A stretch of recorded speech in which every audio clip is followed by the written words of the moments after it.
Hello again, guys, and welcome to the second installment of recording tips with me. This one is about drums, and it's going to be in two parts because there's so many tips that I can give you. We've got about 10 in total. So without further ado, let's get right down to it.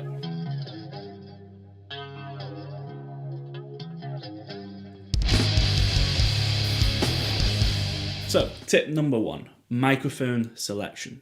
And this is one of the most important tips that I can give you.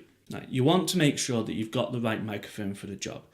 SM57s are great on snare drum and toms and stuff like that, but not necessarily good on kick drum.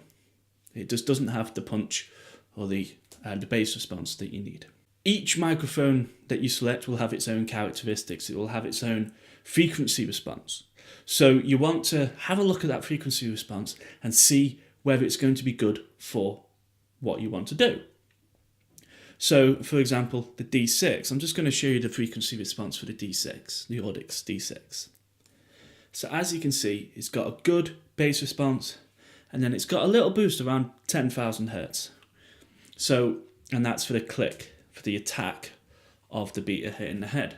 So that is designed for kick drums and other bassy instruments like a bass guitar or anything like that. For the kick drum, I do always use D6. Okay, so I'll just show you it.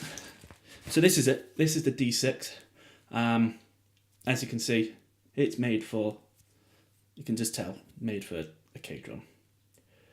And it's kind of got a 3D kind of effect on it, so it picks up the whole resonance of the kick as well. So, and it's one of the best for kick drums. But then for the snare drum, I use, it's industry standard to go for the SM57, always. SM57 or an Audix i5 is good as well, because those are the kind of things that those microphones are designed for. So as I said, the Audix has a low end boost to it, whereas the SM57 has a kind of near flat frequency response. So it's got a bit more dynamics for it. And so that is why it's perfect for the snare drum. Tip number 2, room mics. Now, room mics are brilliant for recording drums. They pick up the drum kit as a whole, and they pick up the ambience of the room as well.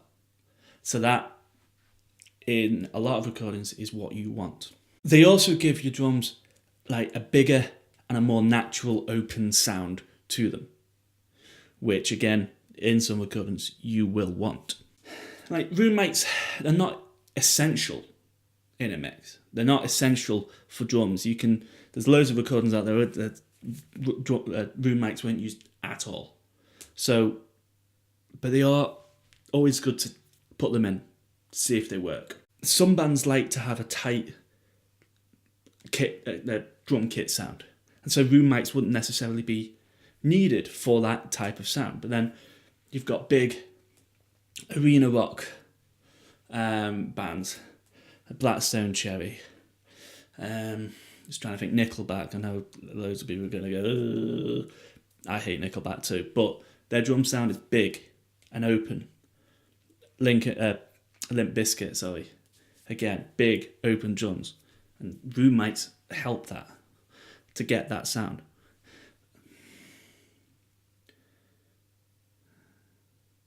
If you think about, when you look at a track, no. As I said, some bands also like a close kind of drum sound. So if we look at the Queens of the Stone Age album, Songs for the Deaf, now that is a very close drum sound. It's very tight. It's very compact. There's not a lot of space in it. Part of that was down to the way that they recorded it. How they recorded the drums separately and then the cymbals separately. Odd way of doing it. But look it up. It's a very interesting way. But then they also there was no room mics in that. It was just close micing and stuff like that. But no room mics. Very tight, compact sound. So Your decision whether you want to use room mics or not. But don't just record something without room mics, because it might make the difference. So give it a go. Tip number 3, don't be afraid to experiment. What I mean by this is don't be afraid to experiment with drum miking techniques, because there's so many different ways that you can mic up a drum kit. You don't just have to do the close mics, like a mic on each drum. Now, I've recorded a band, an artist, which just had what's called the sparse technique, which is 4 microphones all together, kick, snare, a low overhead just above the cymbals, like literally about a couple of inches above the cymbals, and then very high overhead.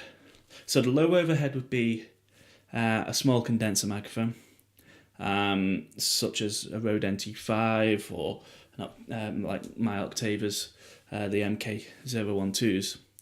And then the taller the microphone in the air would be about 10 to 12 feet up in the air. Again, but this will be a large diaphragm condenser microphone. Something like a U87, C414, a TLM 102 or TLM 103, any microphones like that, you get the gist. If it's got the option, try and use an omnidirectional polar pattern, and it will pick up even more. So don't be afraid to experiment. There's another one. If you watch Glenn Fricker's video on the Glyn Jones technique, that's just 2 microphones, but it's like it's a great drum sound. So don't be afraid to experiment with them. Tip number 4, don't be afraid to have too many inputs. Now, I may be saying this, I may be contradicting myself, because in the last video I said you don't need that many inputs. With drums, to be honest, use as many inputs as you want. Even for guitars, use as many inputs as you want. But like drums, you can just take it out. If it doesn't work, take it out. You can have a microphone in a really odd position, but it may work, or it may not. If it works, keep it. It's what we call happy accidents. If it doesn't work, just take it out. That is the beauty of digital recording, or you can even do it with analog, just mute it. You don't need to use it, but it's there if it sounds good. So just place microphones anywhere around the kit just to pick it up as best as you can to get the sound that you want. And then experimenting will give you more ideas, it will give you more creativity and everything like that. So give it a go. In the last drum recording I did, I used 20 inputs. I had 3 alone on the kick drum. I had a D6 inside, I had a sub kick, and I had a condenser microphone on the outside. I think it was an an Audio-Technica AT4040, something like that. I can't remember. I know it was an Audio-Technica though. So give it a go, and it was 20 inputs altogether, and then I had 5 room mics around it. So, and it worked. I got a great drum sound out of it. So don't be afraid to do that. Tip number 5, the sweet spot. Now, every room, whether it be small room or a large room, will have what's called the sweet spot. This is the position in the room where it just sounds the best. And it's especially for drums. Especially for drums, it will sound great. So take your time to try and, if you can, take your time to try and find the best position for the drum kit where it sounds the best. It may be in the corner of the room, it may be in the middle of the room. For example, Sound City Studios. That was an old warehouse or something like that. Or something, it was an old factory or warehouse or something. And they, on paper and mathematically, it shouldn't have been a great room.